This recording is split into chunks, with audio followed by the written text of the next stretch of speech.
traveling spirit has arrived! Joke's on them! I already did it. Like, I already got the pass that featured that spirit, so, like, I'm pretty much good. I don't have to waste any candles. Yeah.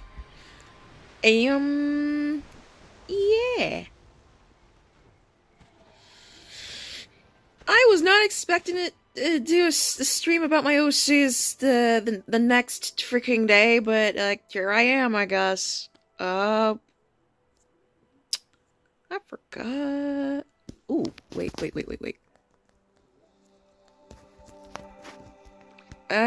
Turn that up. Okay. I don't know.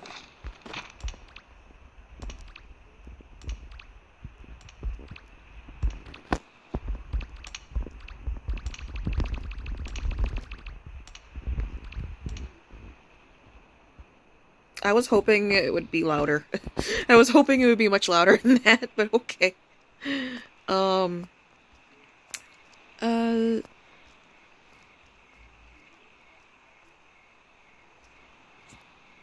Oh, wait a minute. Wouldn't it make sense for...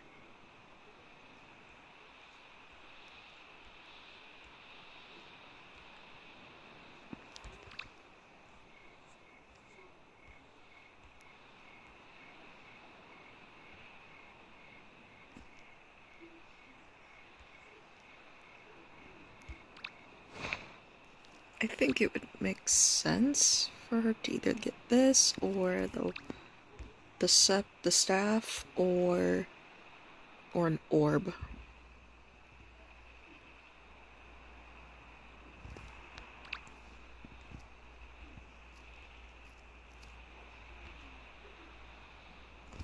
Yeah. Okay.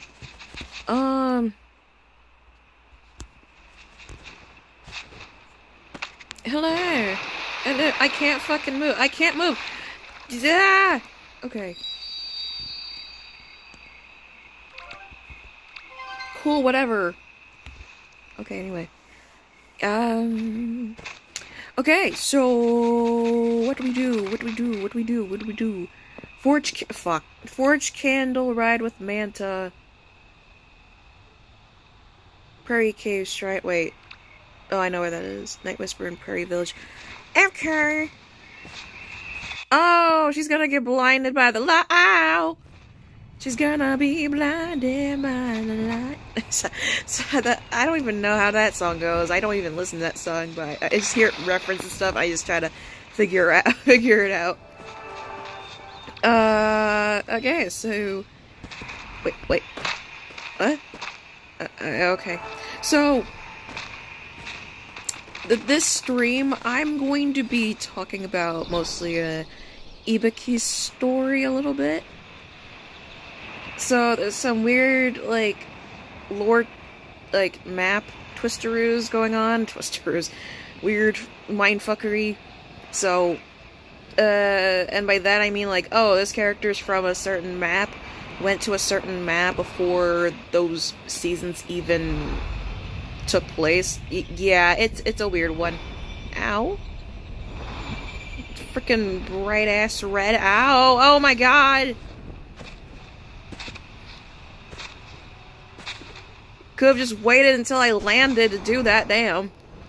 Okay. Okay, so I think it's in the bells. The bell area. So I was I don't know. I can't remember what went through my mind when I made Ibuki though. I don't know what I had in mind when I first created her. Other than like, oh, bird character, I guess. Another bird character, I guess. I don't know, but I don't know. There's just something about, I guess it's been like a few years ago. It's been like several years back, so memory is kind of hazy right now when it comes to my first OCs, my first major OCs. Let me think. At first it was like, hey, why don't I just make a character with this hair and with this beak, this like this bird mask or something, make some bird character. And then eventually I was like, wait a minute, what if she like had powers or something? Like, what if she had powers or something?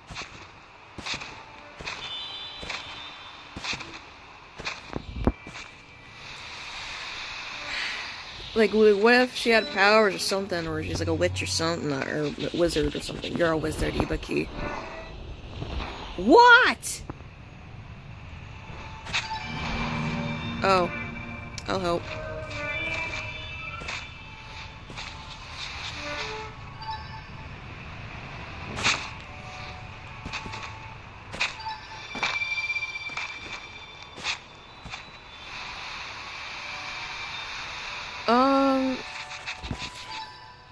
I don't know what I was going with the design. I think I was inspired by Days of Mischief. I think that's how she came to be, I think. I don't know. But, yeah. I do vividly remember drawing something, like, relating to the character.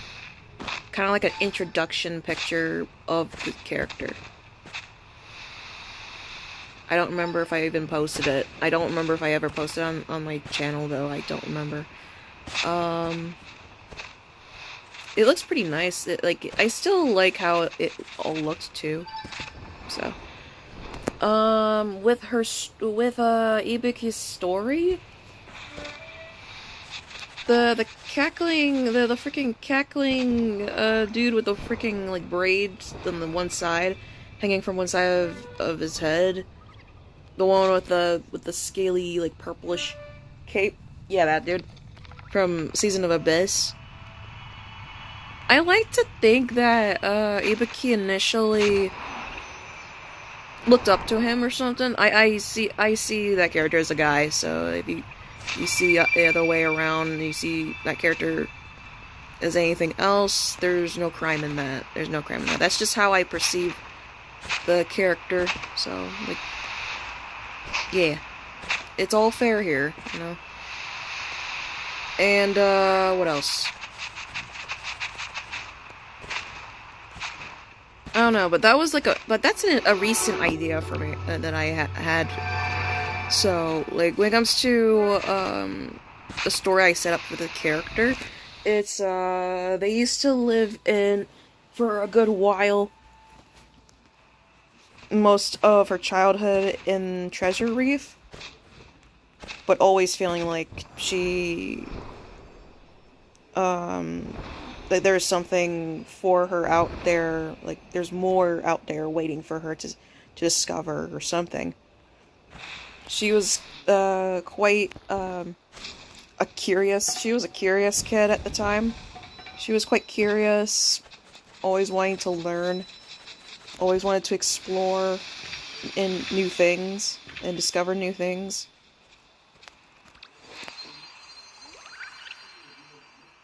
And, like, but she's also kind of introverted, too.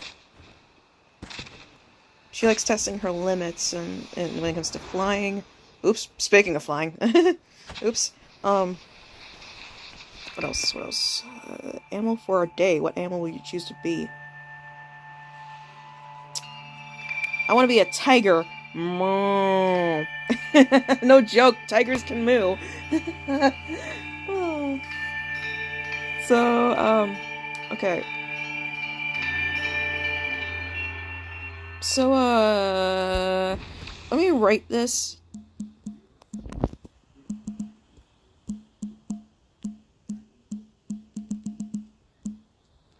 Who the hell are you? Okay.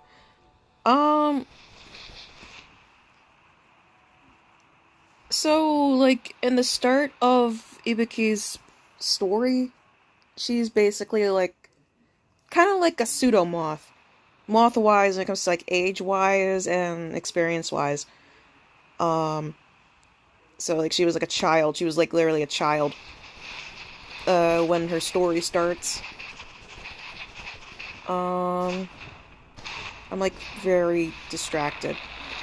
It's hard to multitask with this. And,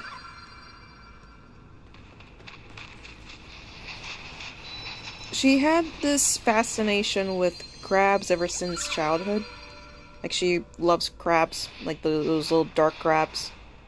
That she had, like, that she even managed to get a plushie of a crab. That way, like, she doesn't feel too alone, even though she's introverted in nature to begin with.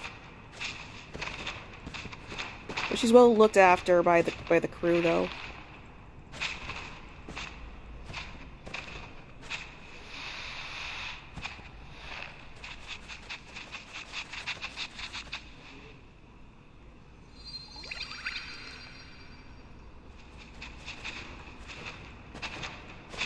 She even had an encounter with King Krill, like the big old Leviathan shadow thing. We call them King Krill. Back in the days of the season of Abyss, as in we, I mean like the fandom were calling it that. Don't shoot the messenger, please. Like, she once had an encounter with it, and instead of being, like, scared to crap out of, like, or crapping her pants in the process, she was more curious about that creature. It's like, whoa, what the heck is that? I want to see more of that. What is that?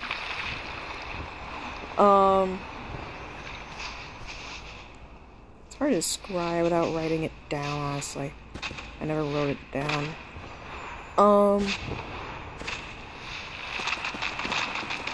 What else can I say?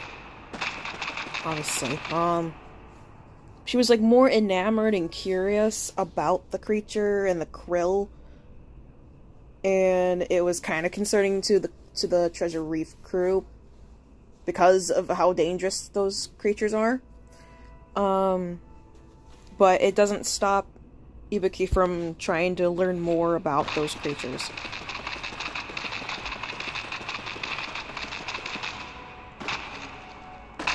So, yeah, and there was a time where, I think it was, like, the moment she arrived. Like, the moment that she arrived, as in, like, first appeared on Sky, I had this idea where she had, different visions of different Sky people, or Sky kids, that are due to, arrive for the first time in the Kingdom of Sky. I actually have a list of those kinds of like visions I plan my character to have. Like, as soon as she arrives, she would hear like a voice talking about her arrival. But at the time, she didn't know what the hell this voice was going on about, and she figured that maybe it's like either some sort of higher being, or it could be her soul doing that.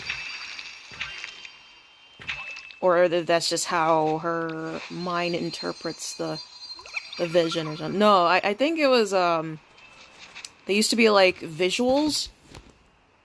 Yeah, I think her visions were visuals. I think I planned her to have, like, it was visuals, and the words said that's how she interprets it. I actually have this list now of ones that I made, that I wrote all the way back to June 29th, 2023. That's the most recent edit of that. So, basically, Ibuki's vision, like, thing says, "Beyond the sands from the lurking deep seas, one will arrive with a desire to learn of the dark and many unseen. Seeking the lost stars, impossible bonds formed in the shadows, while many fear them, while suffering is great. Healing and comforts of home beckons, while each time they reach the heavens, life restarts in agony. With empathy, return is possible, and salvation will be given." So what I was referring to was, like, the Lost Stars, which is, like, the formal name of what I what I had in mind when creating my Krill Kid concept. So that's like the formal name. The informal name is Krill Kids.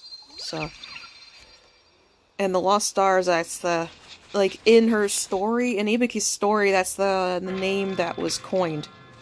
That was coined by her.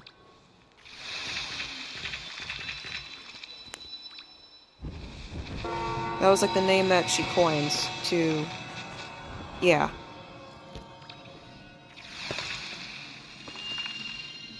Either she coined it, or the Krill Kids that she found kind of described themselves as stars that were lost.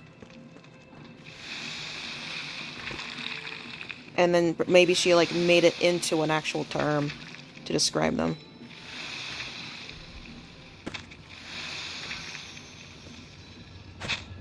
So like, Ibuki during her adulthood was pretty much the first Sky Kid, basically. Even though like she's like it sounds contradicting, but like bear with me here. Sky Kid as in like species wise. She was one of the very few individuals that were willing to form a bond with the Lost Stars because of how terrifying those individuals are. How terrifying those guys are. So, like, the Lost Stars kind of act similar to Krill.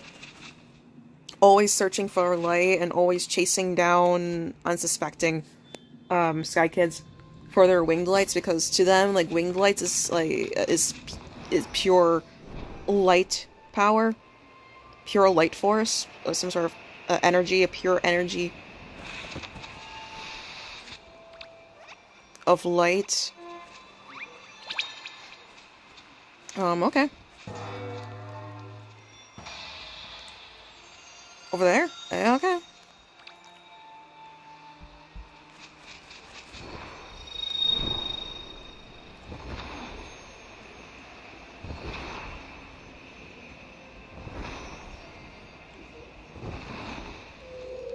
Nice. Oh, you can sit on the freaking mantle, but I can't. Okay.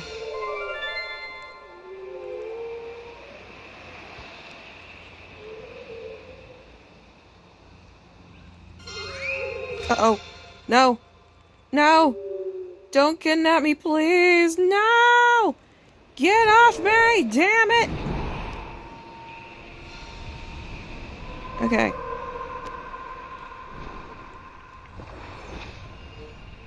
Ooh, look at all of those butterflies. Oh. Where was I? The Lost Stars. Okay, I'll get to the Lost Stars a little bit more, in another time. Right now I'm focusing on Ibuki, though. So Ibuki discovers a boat at the entrance to Treasure Reef. At Treasure Reef, and without anyone knowing, I think, like, she sneaks onto the boat and hitches a ride too there, and ends up in the Golden Wasteland. Ends up at the Golden Wasteland. And she wanders around, and she didn't, like, was kind of unsettled by, she was kind of unsettled by how bleak and dark everything was compared to Treasure Reef, but she wasn't deterred, though, from exploring further. She found crabs there, she found dark plants, and wanting to know more, kept writing notes and stuff about it. And, what else? She found another boat, which led to the Forgotten Ark, and instead of heading into the temple, instead of heading to the temple, she went to the boat at the far side of the area, and heads to hike to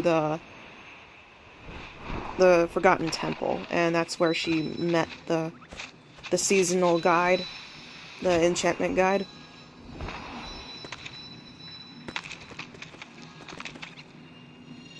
And after going through, and yeah,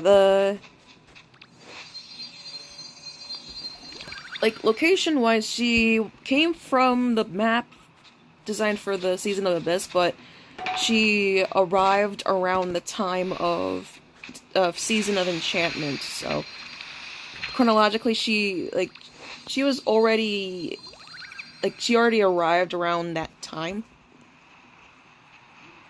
So during Season of Enchantment, she found herself in Treasure Reef, found her way to the Forgotten Ark, and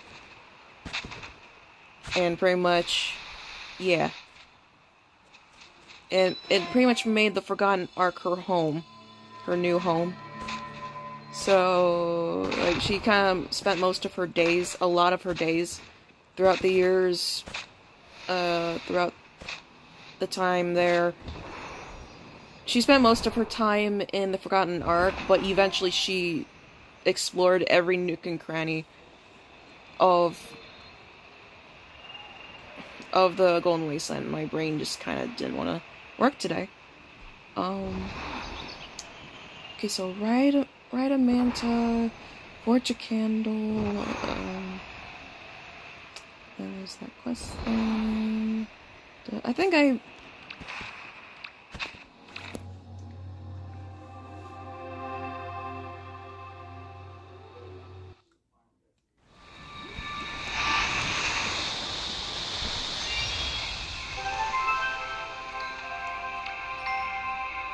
already done. Okay, so I need to go to Treasure Reef. I need to go to Treasure Reef because, like, just to get my words and memory kick-started, because my brain was also too focused on the dailies to even focus. So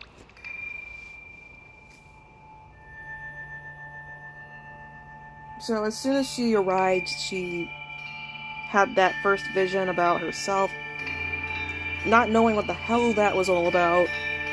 But as she explored and went through her life experiences as part of, like, the Sky Kid species, as a species, during her time of existence, she pretty much figured some stuff out about her vision.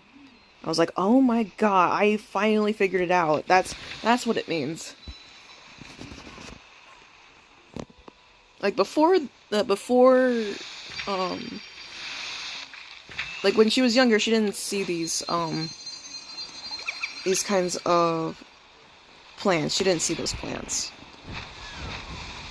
She didn't see these kinds of plants back then. So, okay, so she made her hideout, her actual hideout, up in the top of the tower. Of that really tall tower. She used to swim a lot. Likes to explore. Like I mentioned. Is that a freaking fairy ring? I think it is. I don't know.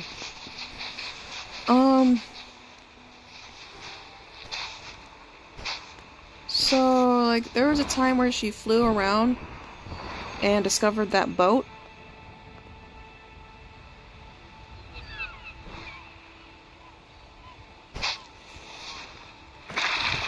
And then she was hesitant at first, but then decided to take a ride with it. She just kind of wandered off without telling anyone. Kind of a dick move, but she was pretty young at the time, and so, like, she had a habit of just not telling anyone. Okay. Like, she noticed how, like, very kind of ominous and dark, kind of orangey everything looked, or yellowish everything looked. Saw, like, the graves and stuff. Like, the gravestones over here from those spirits and stuff.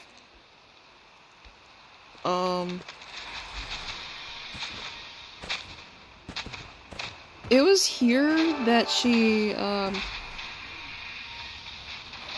like, besides, like, the Sky Kids that she found in Treasure Reef once in a while, she saw even more talking and socializing and playing music. And playing music in this little area. Probably the most in one spot that she has ever seen. And she saw the closets. It was like, oh my goodness. They got closets in this area too. And a whole social space.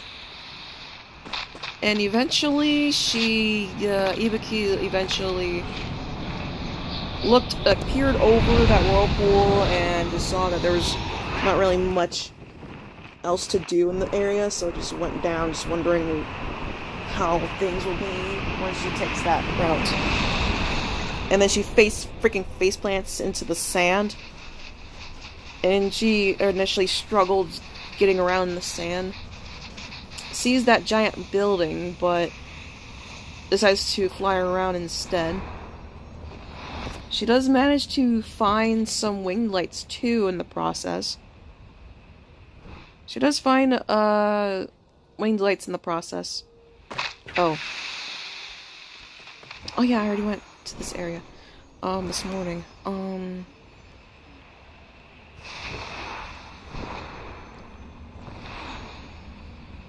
Like, she notices how greenish and bleak the area is.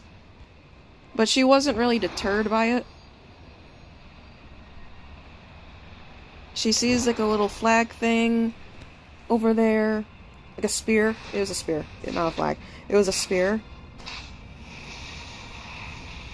And was like, And then she finds the boat nearby. Like, she knows how to set things on fire with her candle, though. So, like, before she went onto that boat, she recovered a little bit of her light.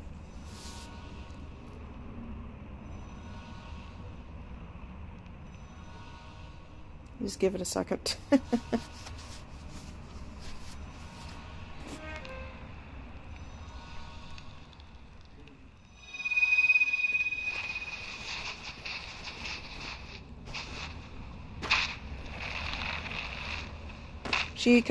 She slowly just kind of, like, I imagine it's like she kind of, like, slowly walked up the pier and tried out this boat too.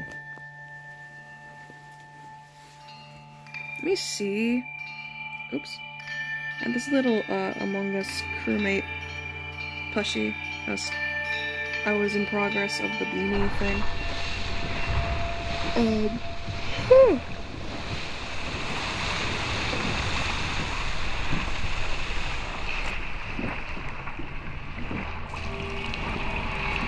Let's see.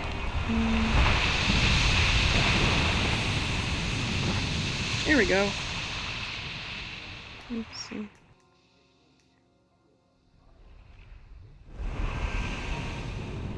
Ooh, this person, I found out really late. This person said, wait.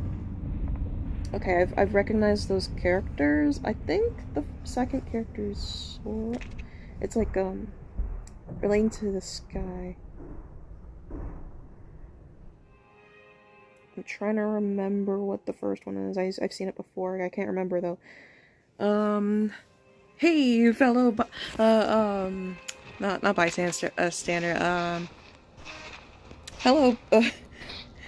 Basically, hello. And what country are you from? I am from the United States, and I don't feel very proud of saying that, honestly. With how things are right now, I don't feel comfortable saying that, but it's just kind of something I had to do. So around this time, so like the Forgotten Ark didn't look like this when she arrived to this area. So and this was during the season of enchantment, so she of course goes through the different chapters of the enchantment season story. The guy just kind of ends up being the mentor and being the Ibuki's mentor and guardian to an extent. And yeah. Oh, nice. To an extent, like, he becomes her mentor and guardian, if legal guardian things even exist in this time of Sky, in this universe. Like a father figure, kind of like another father figure for Ibuki until she grew up. I think she was like a teen or something. Wait, I think she was like a teen, like mid-teens or something when she found out. I don't know. Like, I imagine it'd be like, oh, she's a kid or something. And then eventually she came here, lived most of her life, like most of her childhood, the rest of her childhood and teenhood like this. But I think it makes more sense if it's like, huh, what if this character was like in her mid-teens, early to mid-teens when she came around? I don't know. Wait a minute. Wait. I think...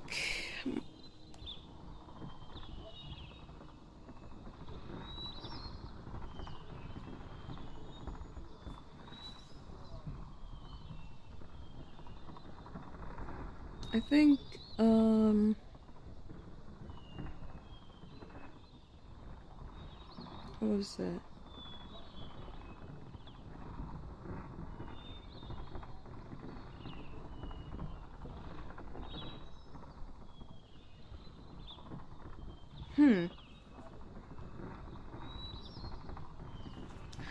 I forgot which went first.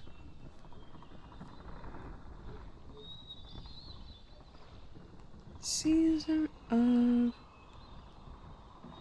enchantment. Which one came before? Oh, wait. I had this,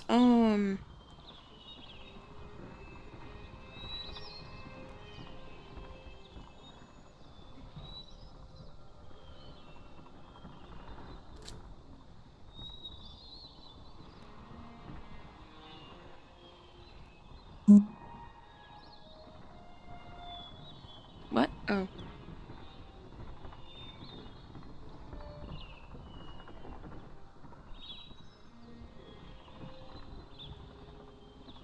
It was like around before Season of Assembly that MJ meets Ibuki. Wasn't there like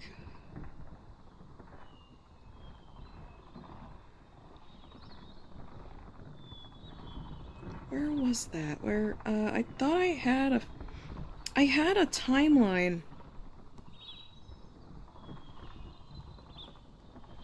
Oh, there we go. There we go. Found it. So,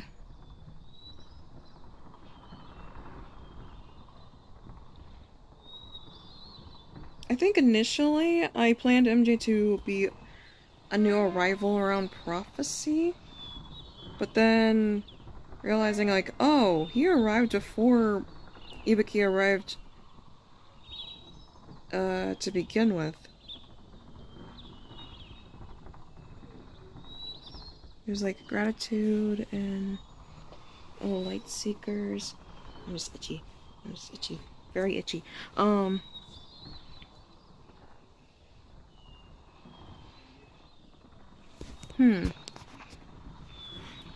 forgot about the other details from like pre-belonging.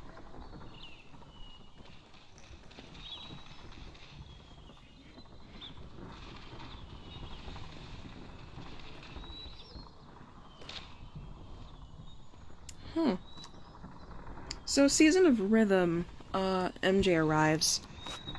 So he's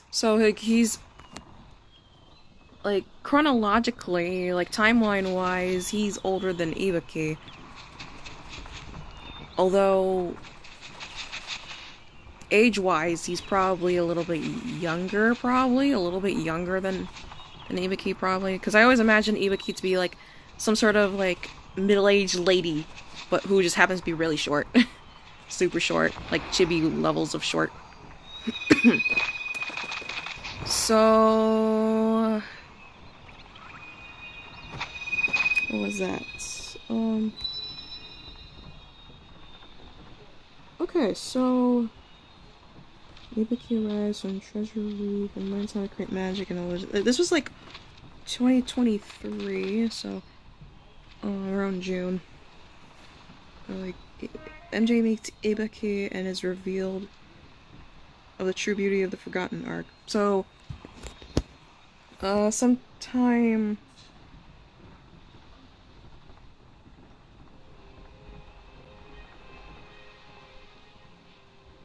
yeah, so like she already like revived the Forgotten Arc, but to MJ it just kind of looks very bleak out and like just barren, like how Ibiki saw it when she arrived. And she helps him kind of reveal like what I wrote, the true beauty of the Forgotten Arc, like what the Forgotten Arc actually looks like now. And after that story between those two, the story between those two,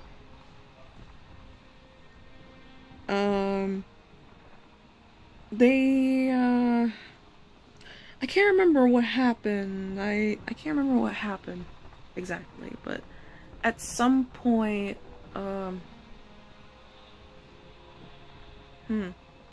at some point, they came across the hidden forest. I think MJ led her there. I can't remember what I did there. I have to look at that script again that I also made. And somewhere in the, when they found the treehouse, she gets a prophecy about Asira, who is Chemdoborb before they were Candoborb. And then Ibiki prepares to explore beyond the Golden Wasteland. Okay, so in this version, she hasn't, like, during Season of Enchantment, she decides to explore the Golden Wasteland. So, the Golden Wasteland journey thing was after. It was after meeting MJ and doing all that season thing and the treehouse thing. Huh. Like, timeline-wise, it feels weird. It gives off the impression that, like, the season lasted much longer than it actually did. I don't know. It just kind of implies... otherwise, it would just imply that Ibiki learned magic very freaking quickly. And maybe she did, though. Oh, shit. I went under the tape, the seat. Oops. Okay, so... And around that time, she meets the Lost Stars. And then the Iyashi and Levi. Not Levi, it's Levi. So, Iyashi is, like, the first Sky Kid to be reborn as a Lost Star. And I'll get into that Lost Star lore in another time. But I'm just introducing, like, who they are. And Levi arrives as a lost star in Season of Rhythm. So Iyashi was the first from Gratitude. Season of Gratitude and Season of Rhythm.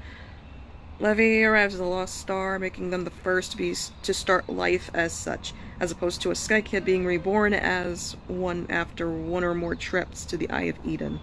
There's another one I also made. It was Ryuji, who is reborn as a lost star after multiple journeys to the Eye of Eden. So like Ryuji is was a Sky Kid for a while.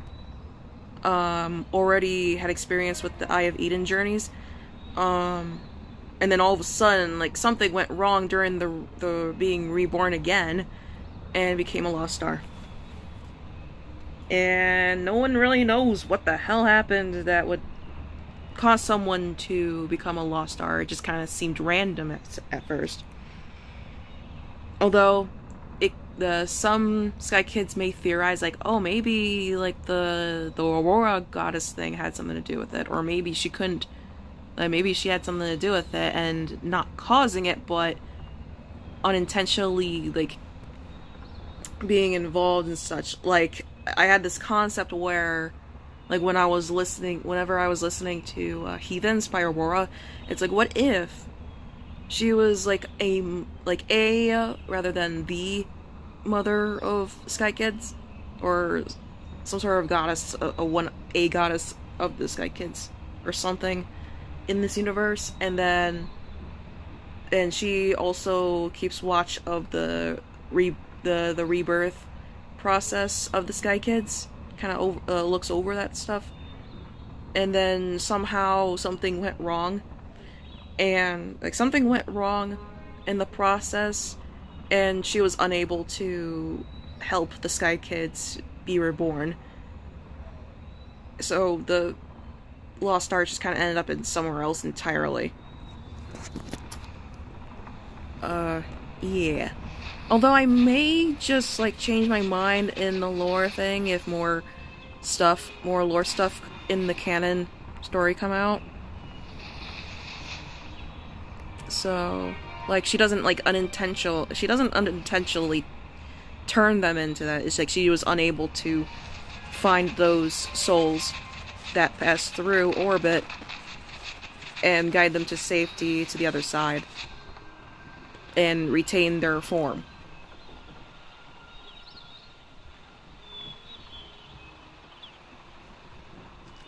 Okay, so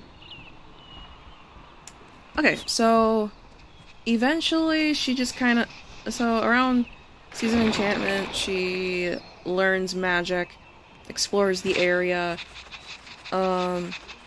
basically renovates the Ark, meets MJ, helps him renovate the Ark in his perspective, and through his eyes, to how it looks right now.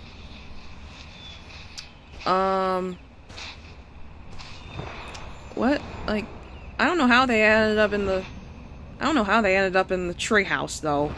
I might retcon that part, though. Like, there's a chance that, that the vision happened. The vision may have happened while in the Ark. I'm not sure how I could wedge that in there. Or the wind paths have already existed,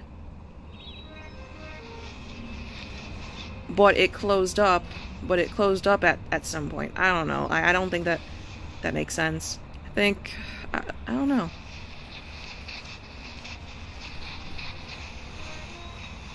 But at the end of the day, she had a vision about Camdeborb before they were Camdeborb. And she just kind of ventures out further out in the sands. I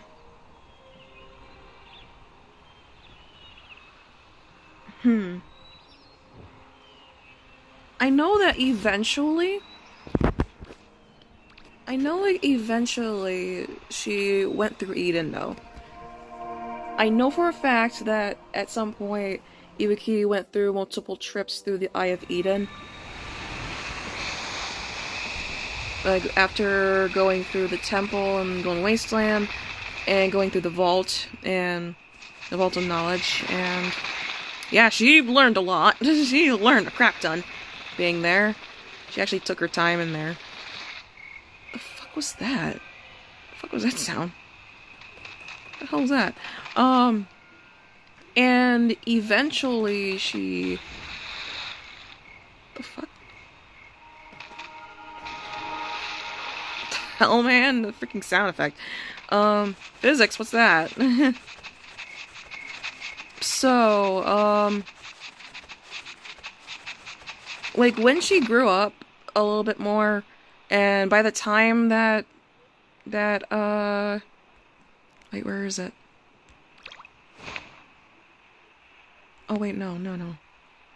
Like by the time that she met, where was that freaking cape?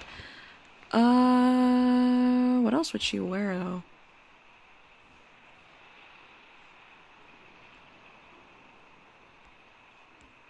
I think like she at some point in the middle of that time gap before she met MJ or something. Like she wore something like this. She wore this kind of cape.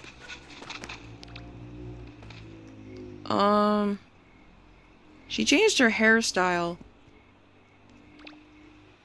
at that point, and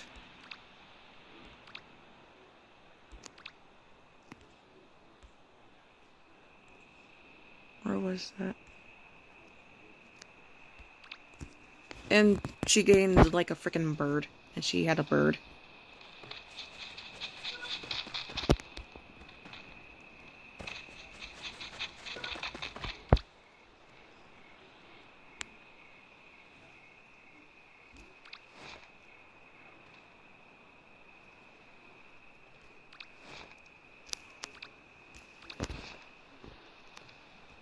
I want to check out that outfit at some point. I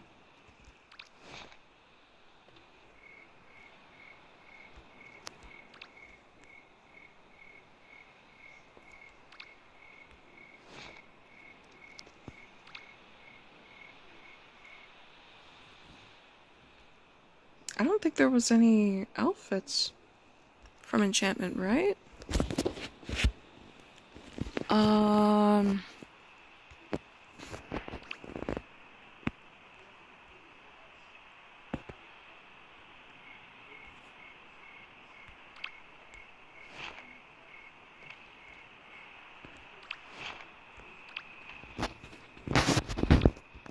Okay, like at some point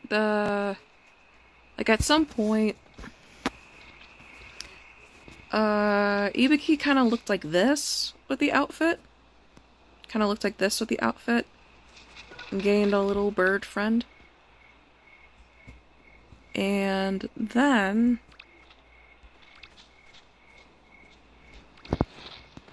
when she was already an adult, I think she was already an adult. Technically, I think she would be already an adult by the time she arrived. I don't know. I need to like work through that part of her beginnings. Let's just ignore the fact that she just gets freaking tall. She's still short canonically in my story. She's still small. And what else?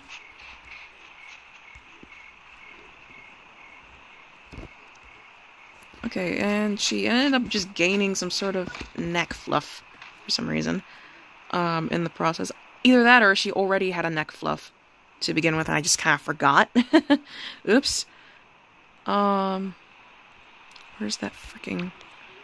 Eventually, like, I think around the first days of Mischief or something. I don't remember.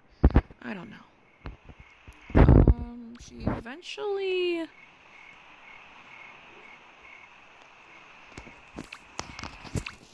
Like, she eventually had this outfit. She had this outfit. And I think that would have been her cape had I gotten it before the Halloween cape. And then it was like this. She looked like this initially.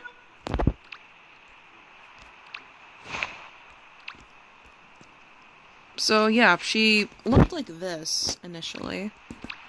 When I first made her. By the time she met MJ, she looked like this. She pretty much looked like this. It feels weird looking at Ibiki like this again. First time in a long while. It just feels weird seeing it now. It doesn't really... my brain and my eyes are not used to how she looks now, how she looks back then. She looked a lot better. She looked a lot better when I drew her, but in game it just looks weird.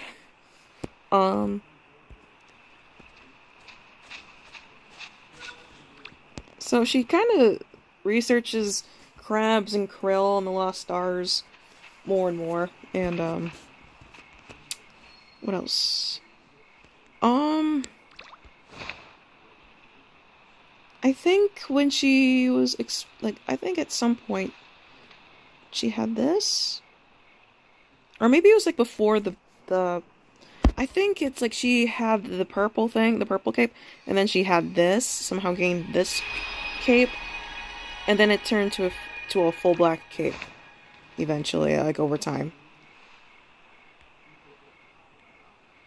And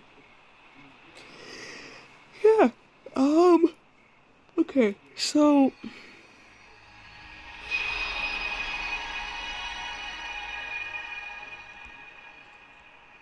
where's that freaking cape, man? And around season of performance though.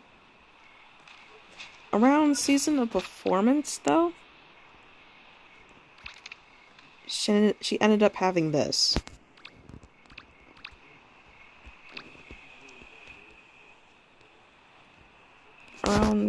Around that time she ended up, like, Season of Shattering and Performance, she chose a different mask, and it kind of looked like this. Oh wait, no, was it? She had this, robe around that time, I think. Wait, hold on.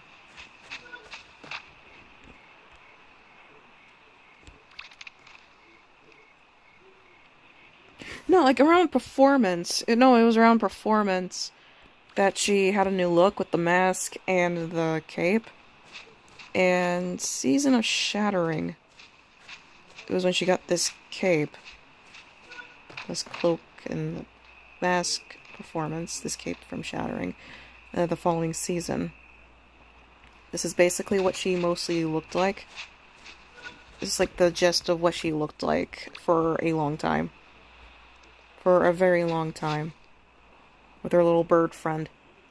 And yeah. If only I can have a crab on my head.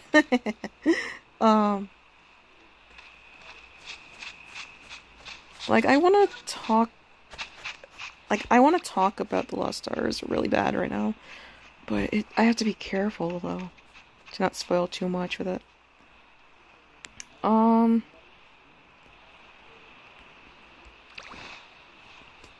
Like, she ends up having that krill cape during Shattering. Like, I had this, what the hell, did I just see a person glitching out there? During Shattering, I had it was like literally during the Season of Shattering was running, I had this story going on. I actually wrote it, a good chunk of it. Did I seriously?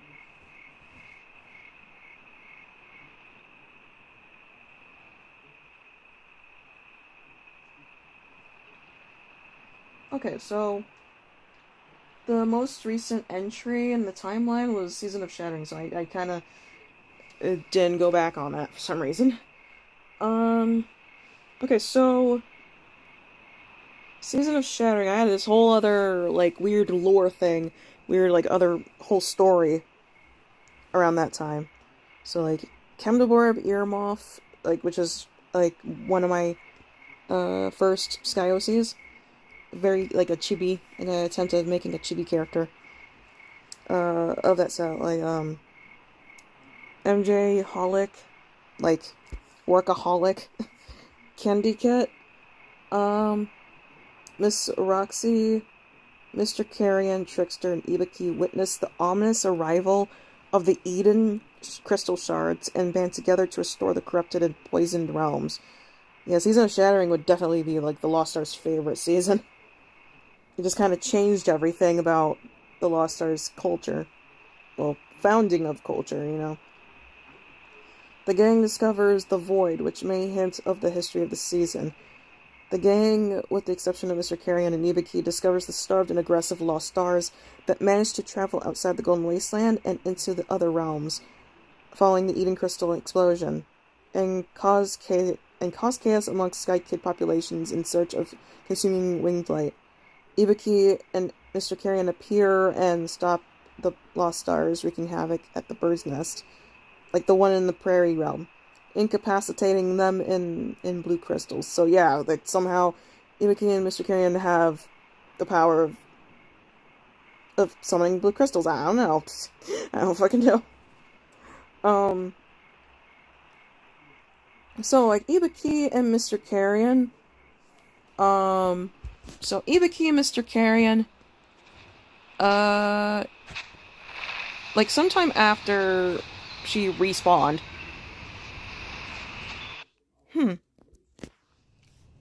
I think, what if I, was like, what if they, nah, I'll just leave it the way it is. I'll work on that a little bit later. So eventually, like, she respawned from Eden, went through the Isle of Dawn, went to the Prairie. She ends up in the Sanctuary Islands, and this was like, I think this was like after, yeah, this would be after, Season of Enchantment, and probably before, Season of Sanctuary. Or maybe it was during that, actually. But as a, like a side story, it would have been like a side story in a sense.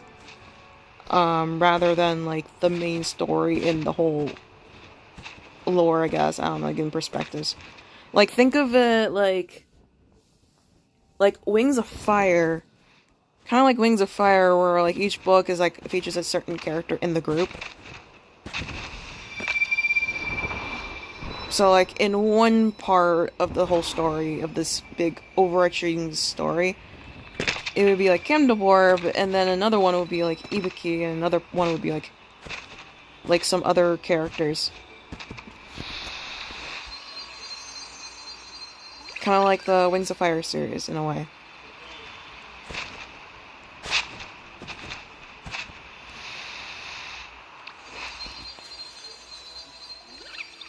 I just want to collect some butterflies. Red colored dye. So I think I think it would have made sense if she met Mr. Carrion, if Ibiki met Mr. Carrion during the Season of Sanctuary, actually. That way it would have made more sense with them doing the chapters of the season, although it could have been like a different POV though, most likely. And maybe like Ibiki meets Mr. Carrion as like side characters or something, and they have their own story rather than in corresponding with the season. And they kind of share their own like distaste for extremely bright areas. Even though, ironically, that's exactly where, like, a place like that is exactly where they met.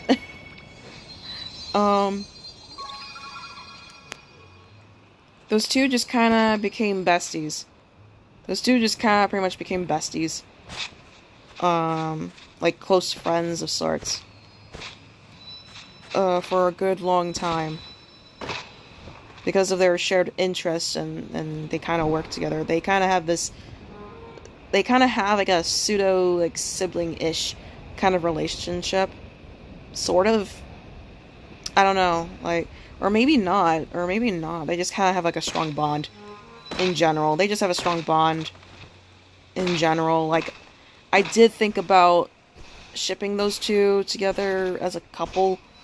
Like, I did have that idea in my head, but I was like, I kind of lost interest in the idea over time. I was like, just fuck it. I'll just leave them apart.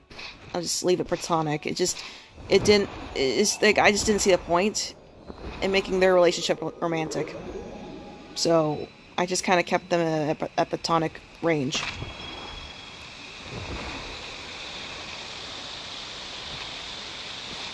I will get to Mr. Carrion in another time. Right now, it's just Ibuki, though. So, okay, okay, what else do I want to say? Okay, so, after incapacitating the Lost Stars that were attacking the bird's nest, the Lost Stars express hunger and misery in their current forms, which Ibuki empathizes with due to her friendship with some of them and taming a few of the krill. Yep, she's a krill tamer now. She's already a krill tamer by season of Shattering. Ibuki sacrifices some of her winged light to satisfy them, much to her friends' dismay, and teaches them how to gain energy from candles as an attempt to remedy some of their hunger issue. Even if it didn't work. While the other Sky Kids are trying to figure out what the fuck is going on in the main story, Ibuki just kind of was just trying to figure out how to deal with the Lost Stars and how to help them. And since they're already in the other parts of the Sky Kingdom anyway. So when she met the Lost Stars, like, of course, those guys were aggressive and stuff. But she managed to kind of quell them a little bit, kind of calm them down, by offering some of her own winged light to them. So think of it like you're going through the Stormlock area in Eden, but it's to a group of individuals, or is to individuals, rather than like to statues while you're being pummeled by forbidden rock candy. That's basically how she managed to get the Lost Stars' trust, or at least some of them. And I like to think that she stores extra winged lights that she doesn't really need and plans to give to the Lost Stars. She keeps them in that, that little star jar thing that you get from the anniversary thing this year. I like to think that she kind of keeps those some of those lights in that jar as a way to kind of safekeep them and be like, hey, you hungry? I'll give you some, and she doesn't have to directly pull some out on the spot when she meets them. It would be already prepared. The group of Lost Stars help the Sky Kids restoring the realms from the Eden Shards in exchange of the light gained from the crystal. So, like, think of those black shards that you would see from time to time. That's what the description is talking about. They encounter Manta, which become another key to helping them alleviate their hungry states. Some of the Lost Stars remain on the Sanctuary Islands, while others outside of Golden Wasteland lived in the Hidden Forest and Valley of Triumph. Yoshi and Levi reunite with Ibuki and helps her with her friends to rid of the realms of the Eden Shards. And that's where I left off on that. That's actually where I left off on that, actually.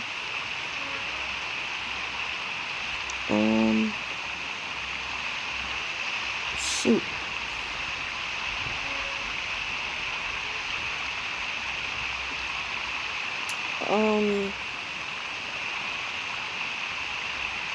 Ooh. I have like a list of Sky Kid characters that showed like their times of origin.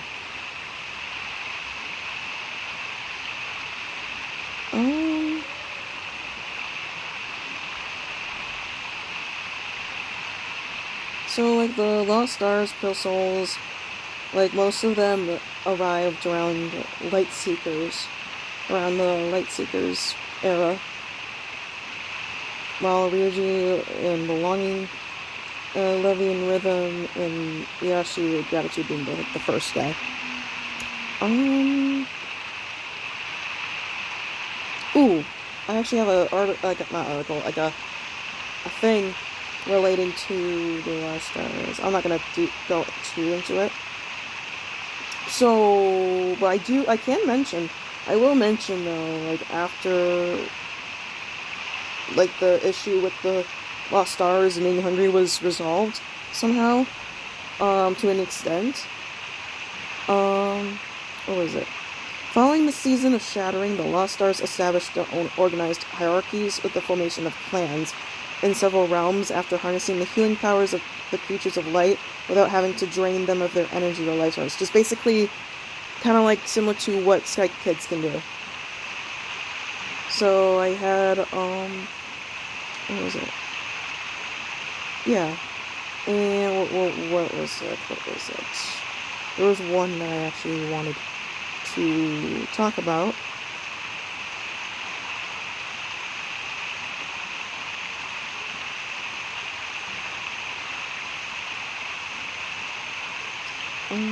Okay.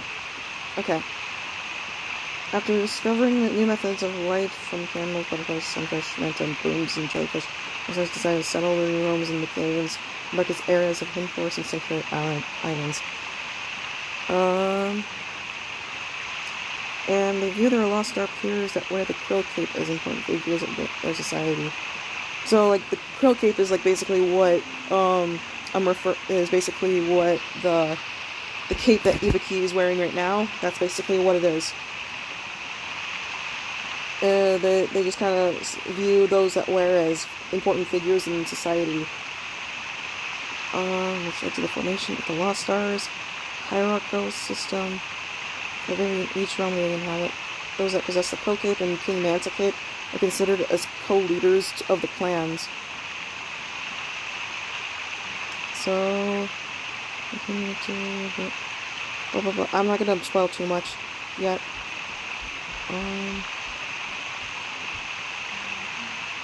Traditionally, only Lost Stars can be such leaders, but have historical figures involving Sky Kids, with Ibiki and Mr. Carrion revered as clan heroes, and blah blah blah blah blah blah blah blah. Lost Stars clan heroes include but not limited to Yashi and Ryuji. Yeah, I'm not gonna go into all the rest of the stuff. Yeah, just know that, like, Mr. Carrion and Ibiki played a major part in helping the Lost Stars. Because they're, like, the only two Sky Kids that would actually bother to help them in the first place. Ibiki wore this cape for a very long time. Since shattering. She was basically seen as a clan hero to the Lost Stars after that whole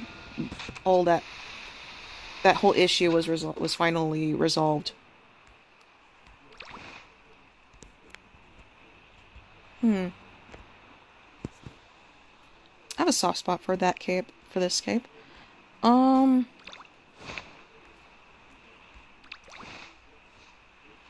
of regal. Eventually she starts wearing this, though. Eventually she starts wearing this cape, though. This is pretty much her current look now.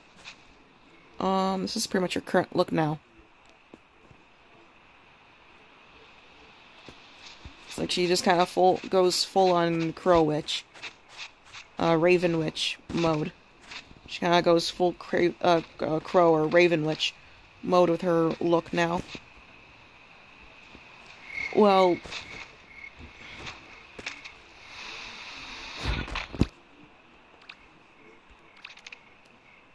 okay, not that one.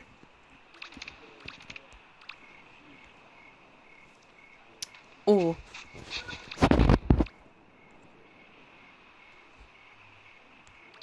Like she kind of wears this now. Okay, so at some point, sometime after Season of Shattering, after the Lost Stars already finally established their own societies and stuff in various parts of the realms, and kind of developed their own culture at a pretty quick speed, apparently, I guess. A quick rate, I guess.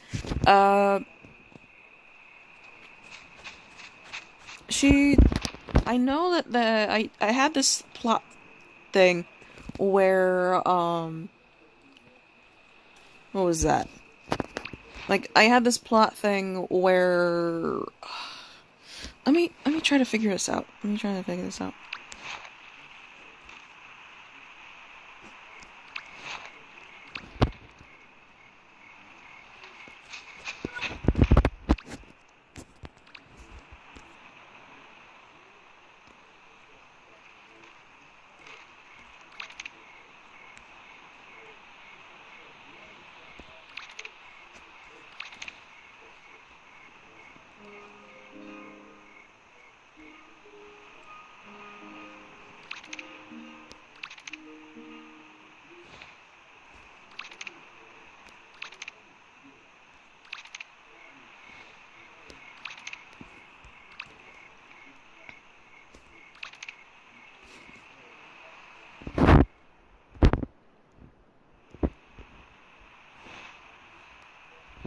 Hmm.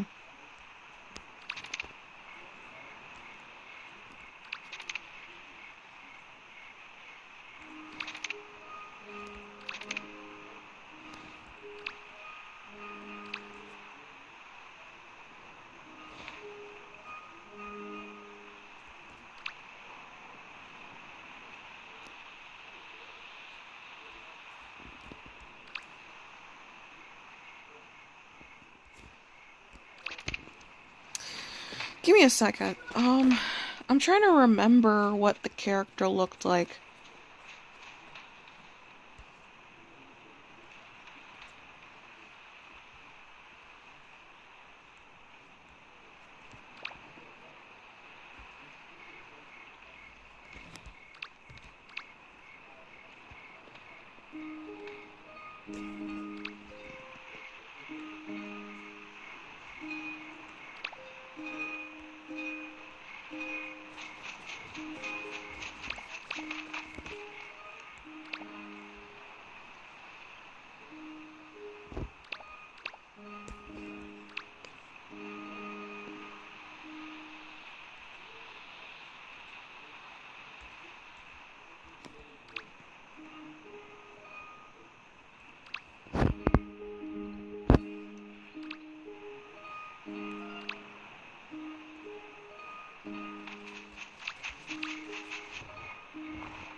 I'm trying to figure out what this character looked like. He didn't really have a proper name at the time, I think. He didn't have a proper name at the time, I think.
Okay, I think the character would be wearing this.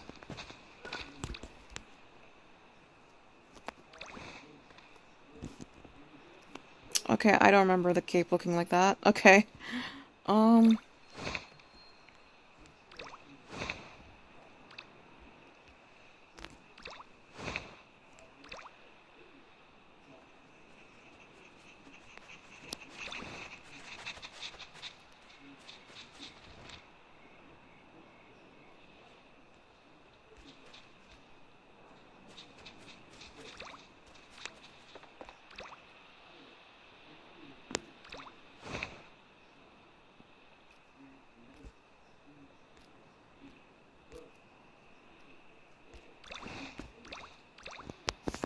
Okay, I think he looked like this.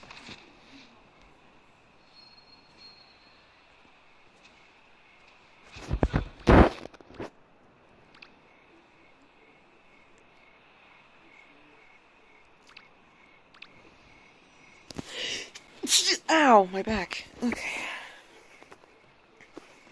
I think...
Oops.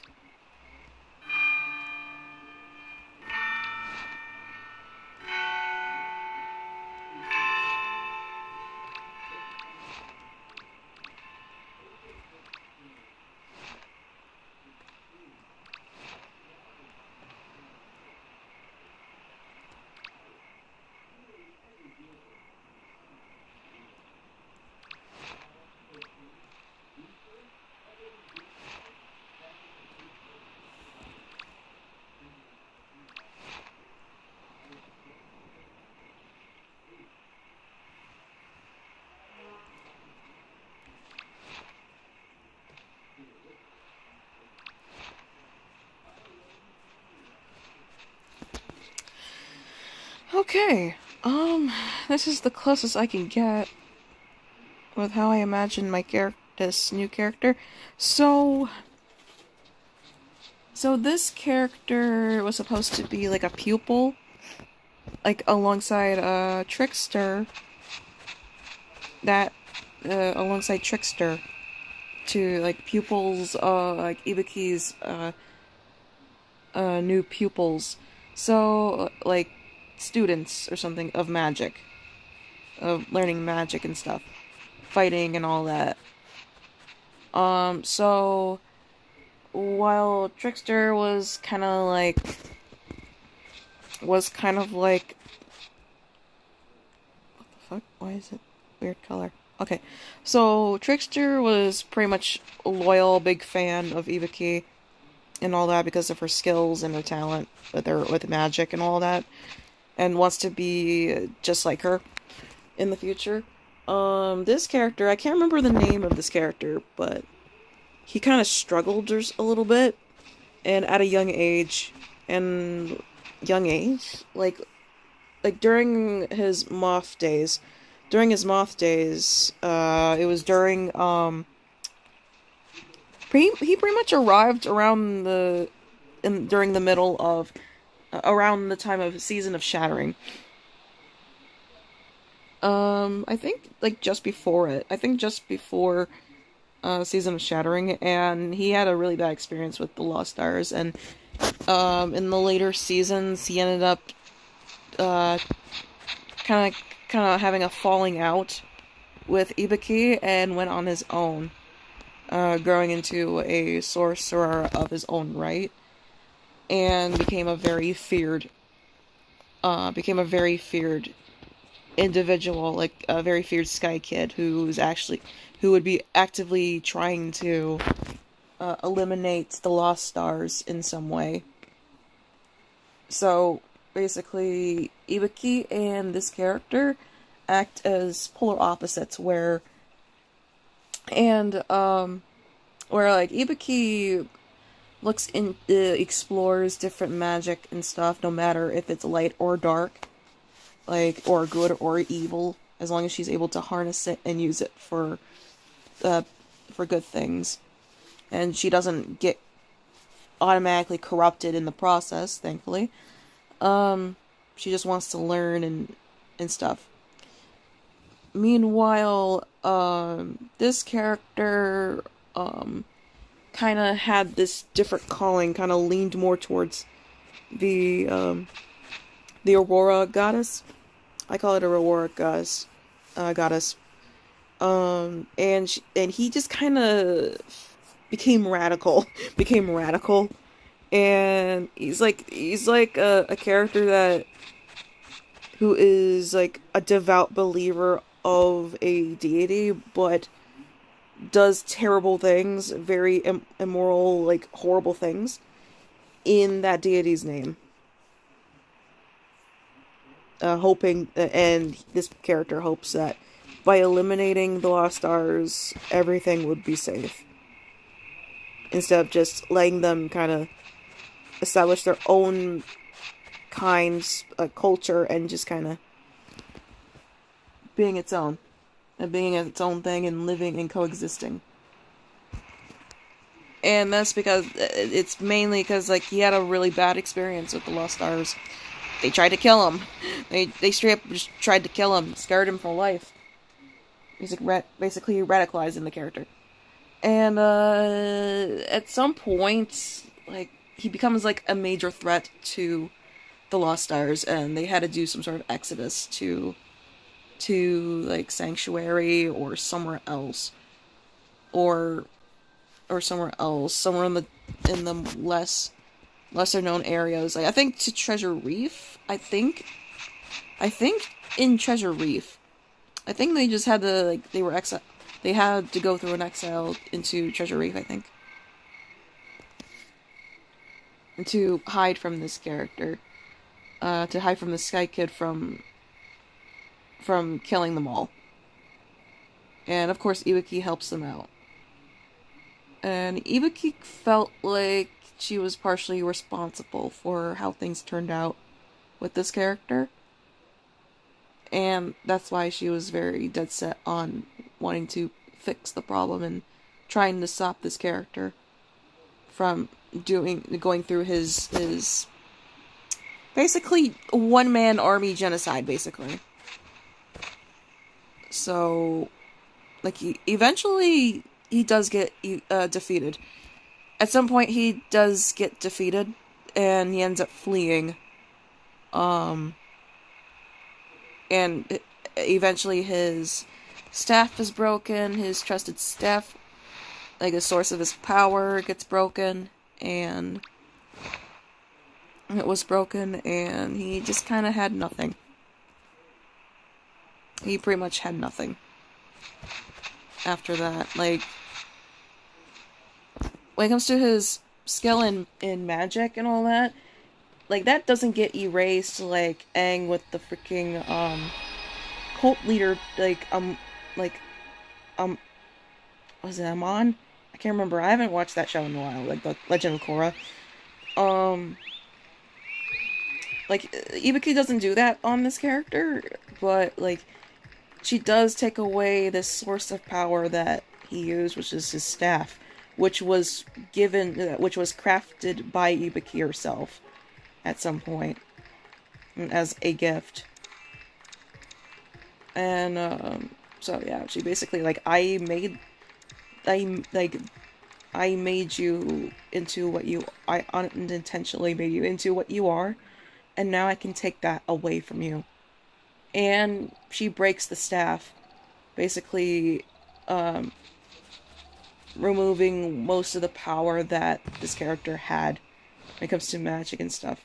Although, like, it's like a source, like an amplifier. It acts as like an amplifier because he was struggling with magic before. So now, like, his magic just sucks. And he's mostly harmless, he's powerless now. And he ended up having to flee. And eventually, in some sort of ironic, like, prank or something, some weird divine prank of sorts, in a way, this character eventually goes through Eden to be reborn and have a new life, a fresh start. But he became a lost star in the process. Of his next rebirth. So he just kind of became his own. He pretty much became the very thing that he hated the most. And had to live his life desperately trying to resist his urges of consuming winged light and stuff. But if he were to resist, he ends up becoming more aggressive and more hungry and more insane.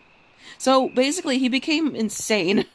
He just went insane as a result of trying to resist his Krill-like urges of consuming light, because he believes that, like, to consume one's else's winged light is, like, against the Aurora goddess's way, or something like that. He was kind of, like, very, like, religiously theological radical kind of character. I think it's easier for me to describe him in writing, I think. But yeah, like, in the end, Ibuki basically demoted him from experienced spellcaster, like, sorcerer, to, like, newbie state, because the amplifying, like, staff that was gifted to him is broken now, and just straight up unusable. And whatever magic that this character had, gone as soon as he became a lost star. He can't use those anymore. So he became the very thing that he hated the most, the very thing that he tried to kill. He tried to commit a genocide on. Yeah, it's very fucking dark, I know. No surprise. And, yeah. That was the end of this unnamed pupil. This unnamed pupil. So, pupil turned into radical sorcerer. Yeah. With Ibuki, like, she had to live with that guilt for a long time. Like, think of, Yellowfang and Broken Star. Like, that's the kind of vibe I get from those two. That I kind of get from those two, in a way, to an extent. And, yeah, she carries some level of guilt and sadness over, like, he was, like, almost like a little brother to her, if not a son, to her, to Ibuki, and, yeah, it kind of weighed pretty hard. Like, all of these lost stars, all of these Krill kids were displaced and felt that their lives are in danger because of this one Sky Kid that she trained. So, like, she felt that she was responsible for that fear.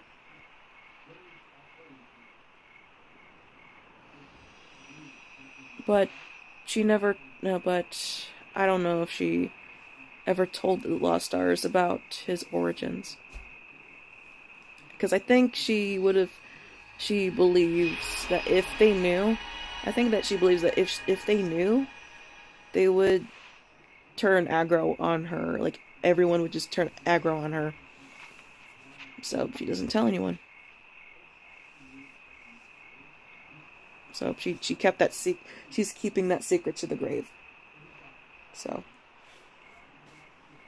for the rest of the all the way up to all the way up to present day, she pretty much does her own thing.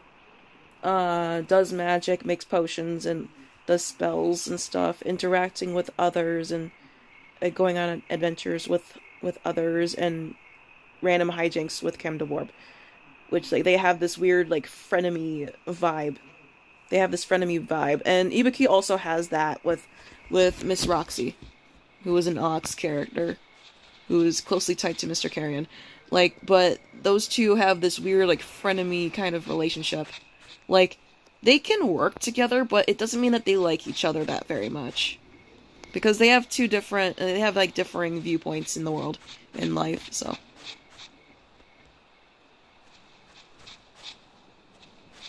Okay, so I wanna grab this thing.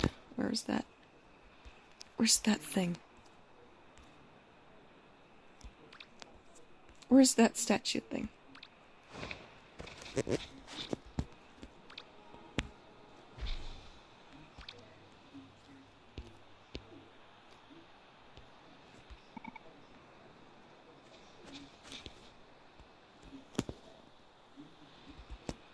What?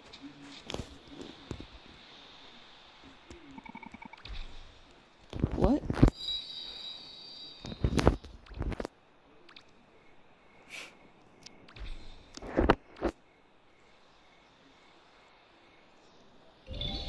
There we go.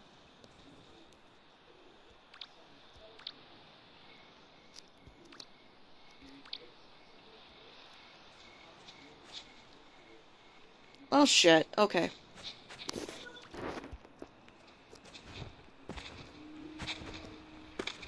I don't feel like doing the closet thing, so I'm just going to...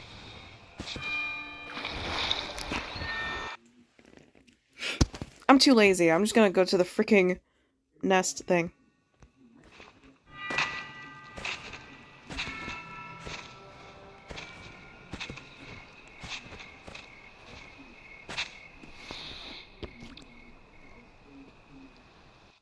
No sound effect. Okay.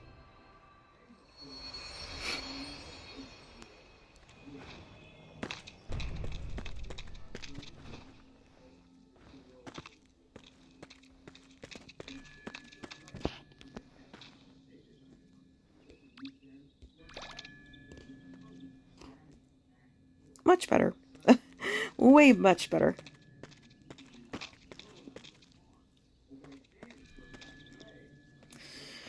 Phew. Okay. Weird rambling aside, like, Ibiki is one of my favorite OCs, has to be one of my favorite OCs that I've made. Out of the, like, is one of my favorite OCs, like, Sky OCs that I've made. Okay, so, I think that's all for today. I think that's all, I wanted to say about my OC. I might have to rename my stream, though, my stream title, though, just in case, because most of the story was about just one OC, mostly. So, yeah. So, I might have to rename that, this stream. So, yeah. That's it for today. And I need to rest my freaking throat because it's dry and you could probably hear it. I don't know. But yeah. Thank you all for... Wait, hold on. Oops. I didn't mean to do that. So, yeah. Yeah. I hope you guys enjoyed the stream today. And if you like this... if you like the stream, go ahead and give it a like. If you don't have to. If you want to subscribe, you can. If you don't have to. It's all okay. So, I'm going to see you in the next stream. So, see you guys later, and don't forget to stay fluffy. Goodbye, everyone. Goodbye, everyone. God, I need some freaking water.